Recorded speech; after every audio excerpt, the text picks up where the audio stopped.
Hello there guys and welcome to the season preview of IFMC Season 2. I'm GWF1 and with me I have a special guest with me. I have Etihad Racing Team Boss, Ollie Glazebrook. How are you doing? I'm good, thank you. How are you? Very good indeed. So we come off pretty much season testing. It's like, 2 days ago now that we've had it? Oh, in fact, yesterday as I'm recording this, isn't it? Yesterday was the final session. Indeed. How was the session for you anyway? Do you think it went good? Yesterday was good for us. Yes, I think Mitch Evans got P2. He was up against competitive drivers in the field. He pretty much exceeded our expectations for that test. We went into this whole pre-season testing with a strict schedule to make sure we had enough young drivers go in, but Fernando and Pascal both got a significant time in the car to be prepared for the new season. So, in general, I would say that these pre-season sessions have been perfect for us. Fernando was incredibly competitively quick. Pascal top times compared to his rivals. We knew going into it that Pascal would have to adapt to the car. Obviously, Fernando had an extra season in there, and Fernando's off the back of a world championship. But going into this season compared to how we ended last, I'm feeling a lot more positive. I'm looking at the constructors as a big target for us, considering we had the car last year but were unable to see it out. So this pre-season testing has gone really well for us. Our young drivers have shone, and some people obviously have not hit their targets. But overall, it's been a really good couple of weeks. I'm glad to hear that. Now, I didn't tell you this, but first of all, I think it's a bit late for me to ask this, but well done for winning the championship last season. What was the emotions like after the Austrian Grand Prix? The emotions after the Austrian Grand Prix was relief. Obviously, going into that race, we was very much powerless. Our car was underperforming. Fernando had to make his way through the grid after a poor start. We saw Mark and Lewis up top, and we knew that Lewis was struggling, having issues in the car. We don't know what it was. I don't think there was an official report. Could have been technical. We don't know. But we could see Mark was going for it, and all we kept on thinking was, is he going to do it? Well, obviously, at that point, we knew he was leaving the team. Maybe a bit of bad blood. Maybe he wanted to pull one over on Lewis, who had pretty much had his moments. Obviously, Mark and Fernando had their moments in the season, like at Spain when they hit and whatnot. But when Mark overtook Lewis, it was just pure joy in the pit box. It was all overwhelmed, just incredibly happy. Of course, we didn't get to double it with the constructors, but to do it 1 week before the final race was a huge bonus for us, and it gave us a real sense of relief and gave us a real stepping stone to look towards the season we're about to go into. Absolutely. So it's not just about your team. We're talking about the actual season itself. So I think first thing I need to ask you is, other than your team's performance, which team do you think has impressed you recently? Recently, I would probably have to say it's been an interesting one. I mean, a lot of people have said that our team and Fernando in particular are quite a cut above at the moment. But I look from second downwards. You've got the AMPs who had a great session with Stoffel setting the fastest time in the entire pre-season.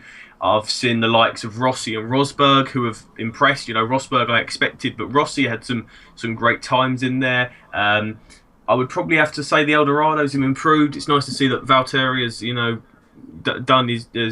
made the transition nicely. The Scuderias seem to be similar to how they were last season, but they're actually able to finish without any technical issues. You've got the new guys, the Bud Light guys who have done really well. Obviously, Astros and Wormsley have not really taken it as smoothly, but they'll get there. And Bud Light, they've taken to it to like a duck to water. Who else is there? I'm completely at GRM. That's it. GRM and Ricardo. The opening session when we all went in there, a little bit wide-eyed, not knowing what to expect. And when Ricardo set that absolutely smashing time to really put down a benchmarker for them, it was really pleasing. But if I would have to say I'm assuming you're going to ask me in a minute about who I think the underperforming team was.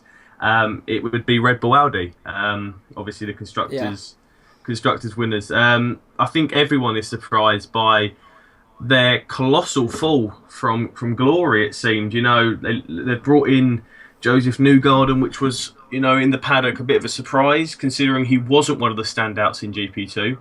But they're bringing an upgrade to Australia. Whether or not that's going to be good enough to get them straight back up into the fight for the top spots, I'd be surprised considering everyone else is probably bringing at least a small upgrade and have been upgrading over pre-season. But they're a good team. We know that Lewis Hamilton's going to be a threat nonetheless. So I definitely think this season is going to be much more competitive, and I think every team will probably score points at some point.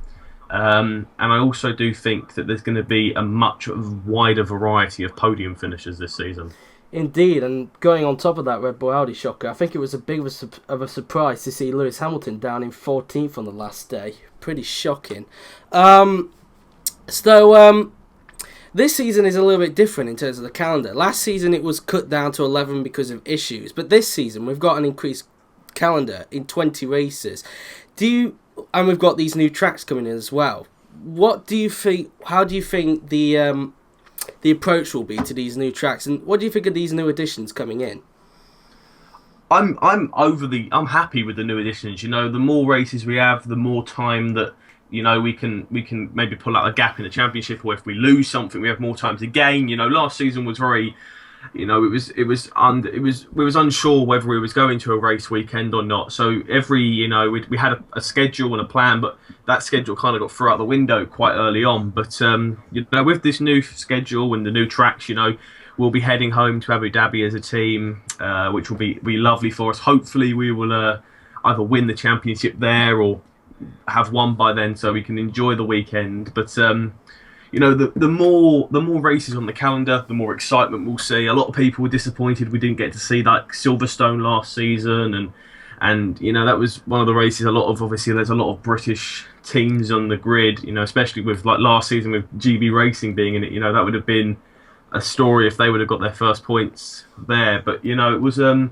looking forward to it. I look at tracks such as Germany that we missed out on, Bahrain being added on as well. So these are good quality tracks that we can all look at and think, well, this will be a fun race weekend. And obviously with the more tracks there are, the more there'll be acclimatised cars. Like for example, last season, you look at a track like Monaco, we would have probably struggled at Monaco, whereas Red Bull Audi were very much good on the downforce strong tracks, whereas our car was more straight line speed orientated. So we'll throw a few spanners in the works, but we love a challenge, and hopefully it will be a really enjoyable season.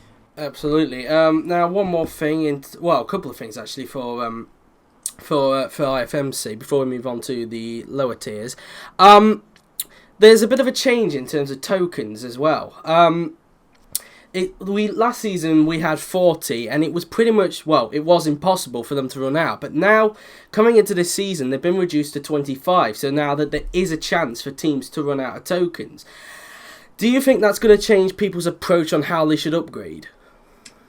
It could bring a change. It could mean like some teams will save their tokens until later on in the season, where they feel like they might be able to build a challenge if their car they think is competitive enough. It might see the likes of, say, Astros and Walmsley and Bud Light.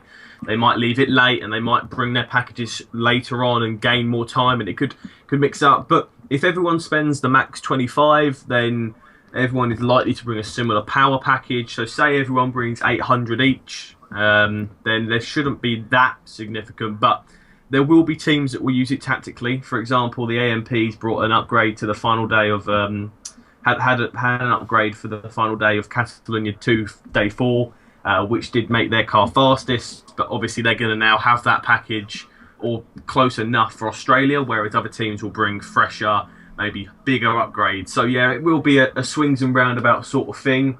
It will be interesting to see how everyone goes about the new tokens, but it will see who's the most tactically minded of all of the team bosses. So it'll be interesting. Indeed, and the other thing that's also changed as well, we've got a tyre war in. Now, 3 teams are using last season's suppliers, which are Goodyears, and they consist of your team, AMP and GRM. But everyone else has gone for the new Bridgestone tyres. How do you think this tyre war is going to... Do you think... Well, I should actually say... Do you think this tyre war is actually going to affect maybe the outcome of the season? Do you think we're going to be seeing different ways from each brand?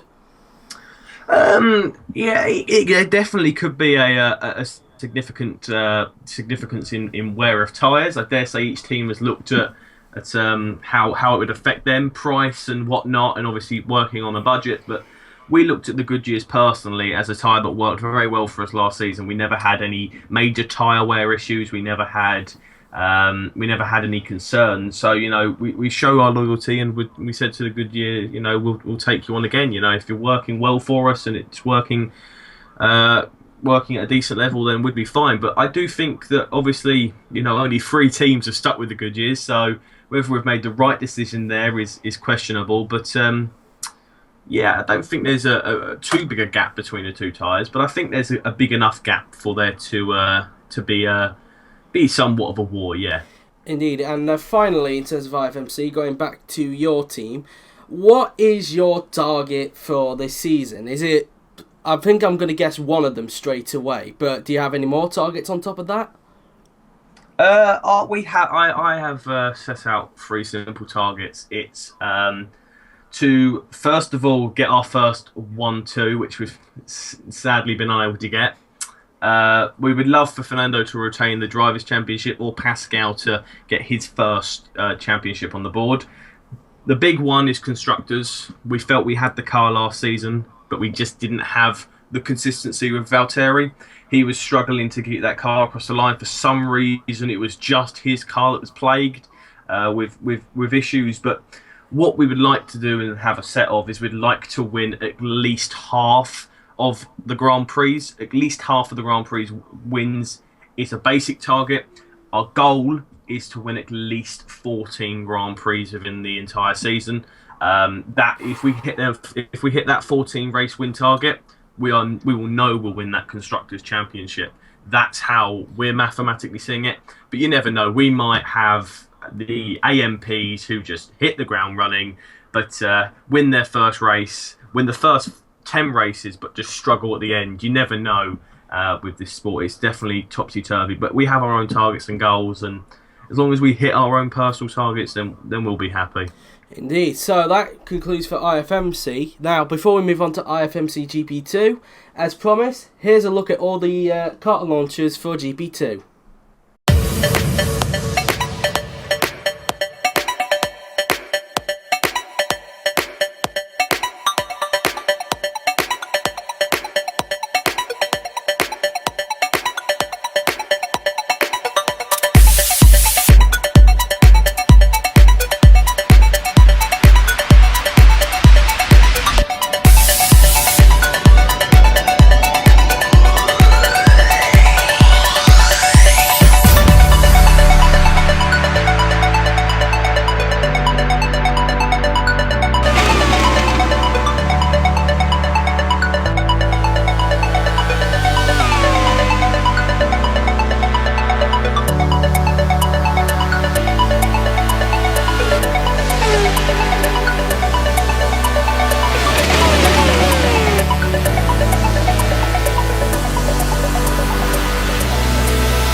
So they are the list of IFMC GP2 Season 2 drivers and teams.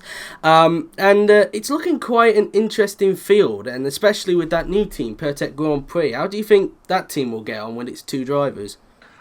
I think it's going to be interesting. I think they're going to be joining a very, very competitive division. You look at last season and there was controversy, but at the end of the day, it was very, very tight racing. And, you had Kevin Magnussen, you had Stoffel Van Dorn, Alexander Rossi, and Mitch Evans all in the title fight. And then you had the likes of Louis Razia, Alex Lynn, who were picking up these odd wins and doing really, really well to the end. So, I'd look at Lynn, Razia, Evans, and even Jordan King, the new more enjoying racing lad. I'd look at them four as your 4 straight away targets. You then look at the likes of Ollie Rowland, maybe even Carlos Sainz at the Martini team. He'd be hoping for an improved season.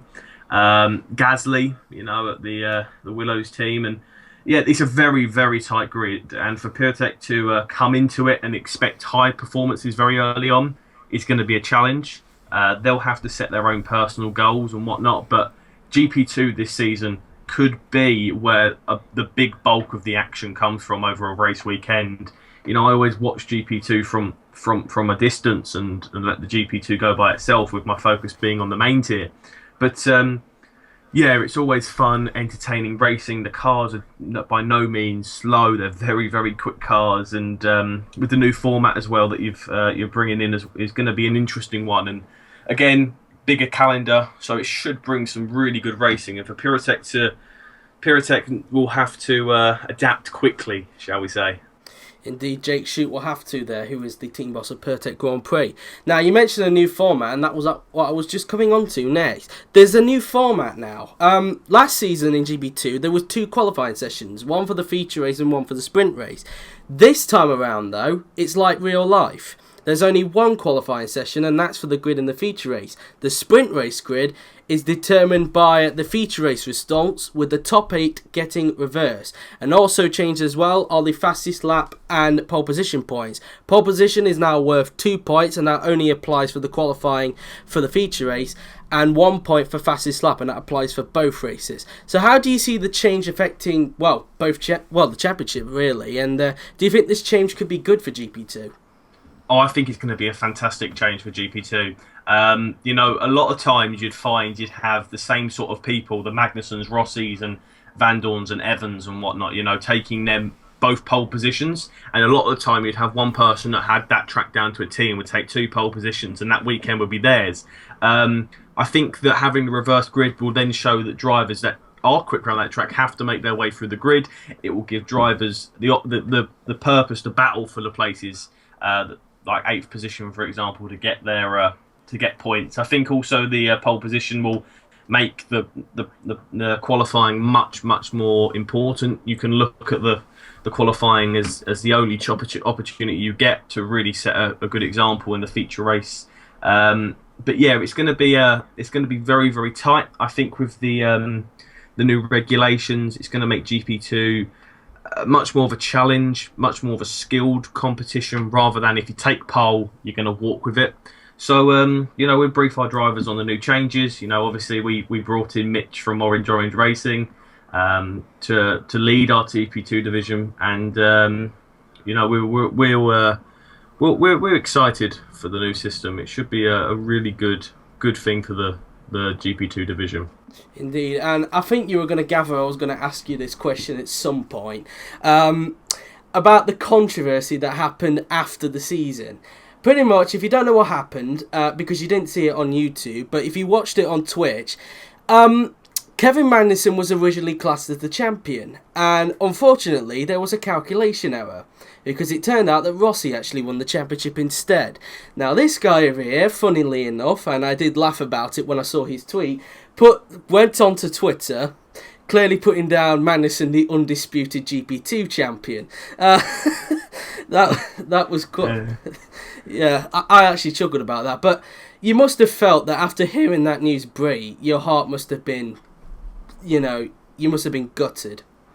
It was difficult. At the time I found out the news, I was on holiday, So that kind of softened the What blow. a coincidence. Yeah, it softened the blow slightly. You know, I just went down to the pool bar and got myself a drink, and that kind of gentled the gentled it. But when it started to sink in, you know, thinking of the final day and spending that time watching and celebrating and having an enjoyable weekend. Obviously, Austria, that meant we won GP2 and the F1.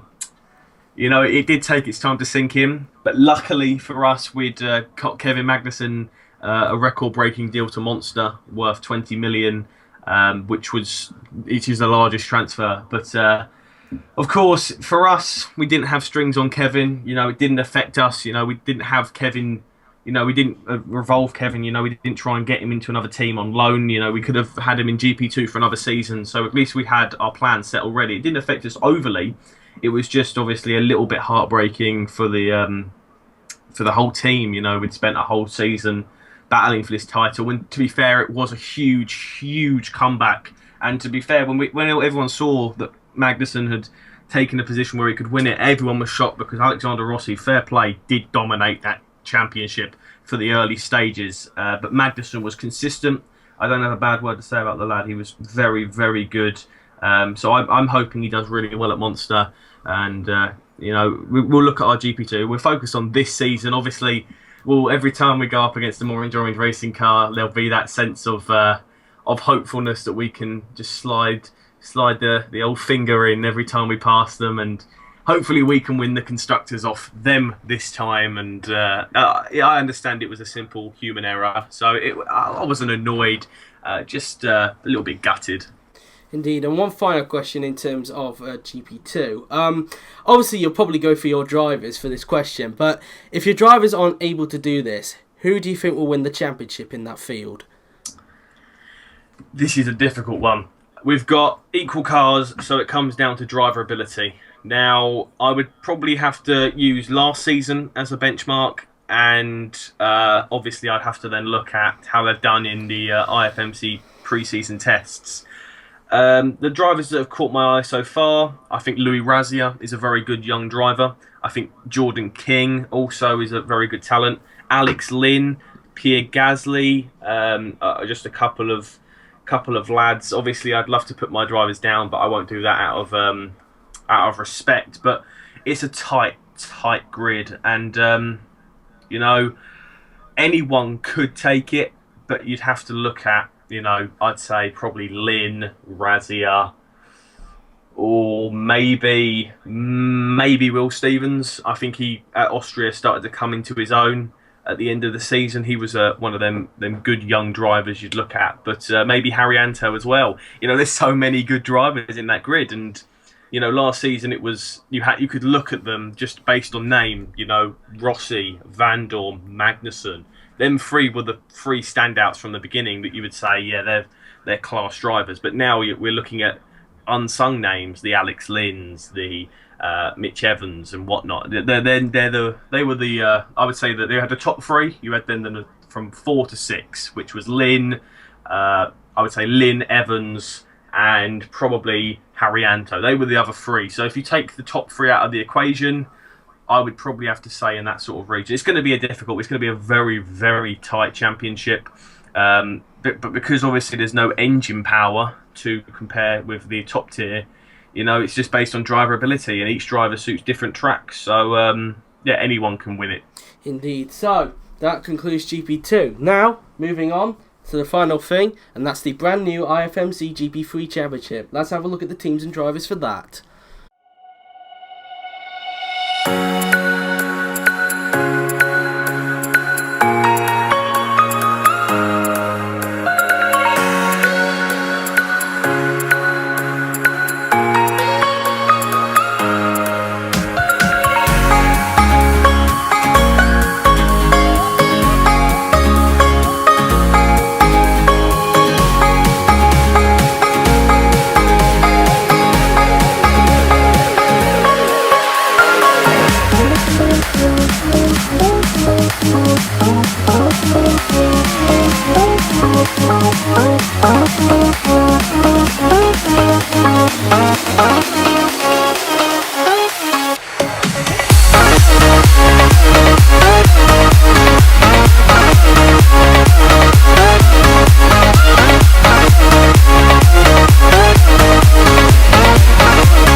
looking interesting. This new GP3 championship. Now, this was a championship that was actually requested by the teams, and it's finally happening. So, what was the reaction like when the news broke that there was going to be a GP3 championship with these measures that you wanted? It was one that was exciting. When we had the main tier Friday practice removed, there was that big gap where it was all like, well, we could really have something to do here.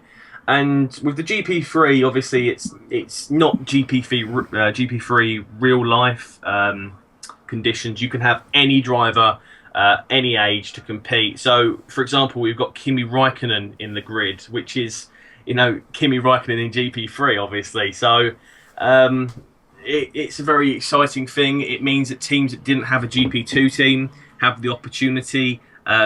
Our team won a poll to get a team, but we have already said that if a new person comes in, we're more than willing to take a step back to let them in. But yeah, it's going to be you've got a good mix of experienced, high-quality drivers and young drivers from top-tier teams. So I don't think the top-tier teams, the AMP's young driver, I believe it's AYP, Legion Racing, which is Eldorado, for example, I don't think they're going to do as well as you'd expect. I reckon the teams that have gone for good quality drivers will have a real good good season in that division. Absolutely. Now you mentioned it's a mixture of talent, really. So it's kind of similar to what we see in Formula E, really. So do you think we could have the same sort of racing that we have in GP2, or do you think we're going to have something that's even more exciting? I think we could have something that's even more exciting than GP2 on our hands. I think we're going to have young talent that is going to be desperate to get into GP2 because GP2 is the perfect pathway to F1. If you get them young talent, you also get the experienced names. The names that want to get back into the sport, that want to get that F1 seat, will be trying to impress the top tier teams. The blend is so good that you can say a name like Kimi Räikkönen and say, yeah, he's easily going to win it. But it's not that simple because you're going to have the young talent, the Mick Schumachers. He'd do anything to get into a top team. The Lance Stroll, they're going to want to get into that top tier. You'd look at them and you say, well, they've got a better future than Kimi Räikkönen. Obviously, Kimi Räikkönen is a class driver, but you look at his age, you look at his ability in the last few seasons. Is he really going to want to do it? You've then got the Astros team that have got like Nick De Vries. You've got Felix da Costa, Robert Kubica, Heidfeld, Kobayashi. There's such a wide variety of names in there. And then you have some people you may never heard of. Markelov and Giovinazzi, obviously, for the Rotsteer team. They're well-known names, but they've never been given an opportunity before. Scott Dixon, a great example of a driver who thrives in IndyCar, I believe, is now Yes, you're correct there. I am correct. I think he's the most successful IndyCar driver, I think. Yeah, so he's thrived in IndyCar, and now, he's got that opportunity here to do as well as possible. And Alexander Albon, had the preseason test. There is such a wide variety because there's no guidelines that each season you could be seeing a completely new 22-man grid. It could well be the best season and the best tier in this division purely because everyone believes they can win it. Indeed, and you must say it probably would be a great debut season for them, that's for sure. I mean, we've seen Formula E thrive in their debut season. They had an impressive one. We could expect the same in this. So, one more thing I want to talk about for this. Obviously, they've got the same point system as GP2, really. But they also have two races, but, IFMC are not calling them feature and sprint races like they do in real life. They're just calling them race 1 and race 2. But the distances are a lot shorter than what they are in GP2. Race 1 is 25%, race 2 is 20%. Do you think that's going to add, going back to the excitement bit of it, do you think that's going to create even more excitement considering potentially every lap of those races is going to essentially count? Oh, yeah. It's going to be as you say, it's going to be a sprint, if you like. It's going to be, if you're a slow starter and you build into a race gradually, you're not going to survive here. If you're somebody who's good on their tyres, might not be for you. It's going to be, you have to get off the blocks. Like a racehorse, you have to be quick off the start, consistently quick. You have to go for it. If you want to sit back and let it all happen in front of you, you're not going to get anywhere. This is what's going to make GP2 and GP3 especially much, much better. It's going to be exciting. It's going to be full of overtakes, whereas top tier is going to be full of politics and trying to get, the best drivers in on, get the best drivers in the car to get the best results, to get the most money. This is just a playground for drivers to thrive and have as much fun and just showcase their talents. Indeed. So if you had to pick one, this is probably going to be a lot harder than what it was in GP2, but if you had to pick one driver, who do you think will win it? Right. 4th place, I'm going to say Nick Heidfeld.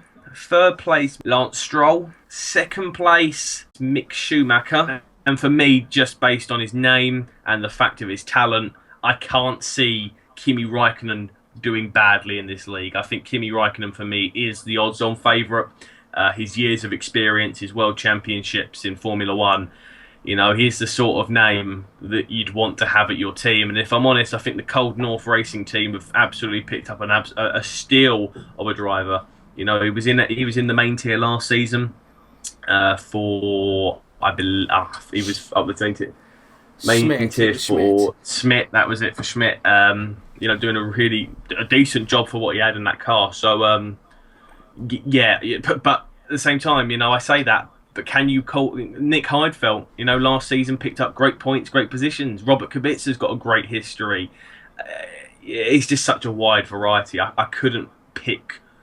I couldn't narrow it down. I have narrowed it down, but I wouldn't be confident with my predictions in that sense. Okay, so that's that then. And speaking of that Cold North Racing team, with Kimi there, he could really, train, Nico Kari, who's his teammate, fellow Finn as well. The fact that he's 16 and the fact that he's got Kimi as his teammate, that is surely, one that Nico's going to thrive on, that's for sure. Oh yeah, he'll learn from one of the best. You can only learn from a world champion, similar to Red Bull Audi and they've got Lewis Hamilton, who's working alongside Joseph Newgarden. Newgarden couldn't ask for a much better mentor. Pascal Wehrlein's working alongside Fernando Alonso. It's very, very interesting. Rosberg and Rossi. A lot of teams are adopting the experienced driver alongside the young prospect, and I think Cold North have, in my opinion, gone for the all-Finnish lineup, but it's going to work out an absolute treat for them. Absolutely, and that concludes our little season preview of IFMC Season 2, IFMC GP2 and IFMC GP3. That is pretty much it then. So, it's Red Bull Audi's last season. It's pretty much a new era for racing with GP3 coming in, and we could be in prospect of 3 very good championships this season. So that's it. I've been JWF1. Thank you for joining me, Ollie. Been a pleasure. And next time we'll see you, it will be on the grid at the Australian Grand Prix. Until then, take care.